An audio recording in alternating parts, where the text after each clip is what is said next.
I know it hurts. When the people who were supposed to protect your heart were the ones who broke it.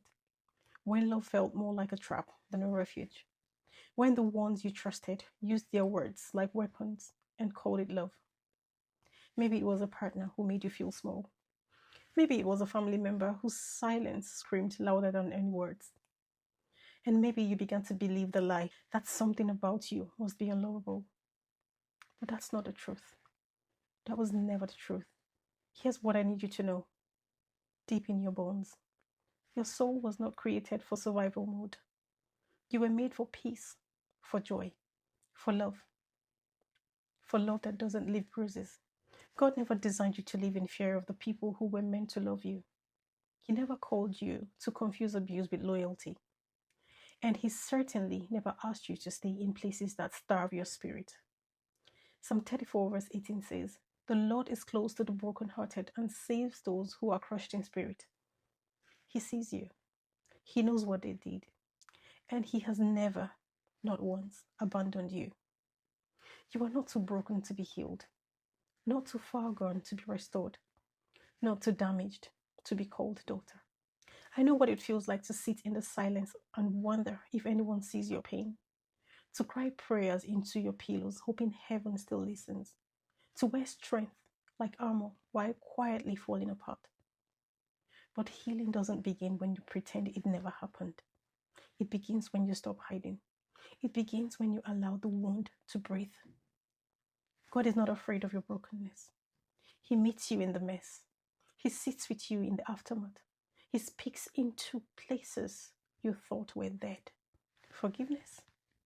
It's not forgetting. It's freedom. It's handing over the pain so it stops poisoning your peace. And yes, it includes forgiving yourself for staying, for trusting, for hoping they'll change. Isaiah 61:3 promises beautiful ashes. But beauty doesn't come by pretending there are no ashes. It comes when we place them in God's hands and say, "Here, I don't know what to do with this, but I trust you will." You are not your trauma. You are not the betrayal. You are not the lie that said you deserved what you endured. You are the woman rising, the one God is lifting from the rubble, the one being rebuilt, not as she was, but stronger, more radiant in grace. Romans 12:2 reminds us, "Be transformed by the renewing of your mind." And that's what God is doing, renewing what they tried to destroy, reclaiming every piece they thought they shattered. You are not a victim of your story. You are a vessel of His glory. So take the next step. It doesn't have to be loud. It just has to be real. Cry if you need to. Scream if you must. But don't stop moving forward. God is not just healing your heart. He is restoring your identity. He is replacing shame with strength. He's turning your mourning into dancing. You are worthy of a love that doesn't manipulate or diminish. You are worthy of peace that doesn't need to be earned. You are worthy of healing that runs deep and wide. You are not forgotten. You are not forsaken. You are not finished. You are beloved. You are enough. You are His. Let that be your truth from this day forward. You are not what happened to you. You are who God is calling you to become. And with Him, you will rise.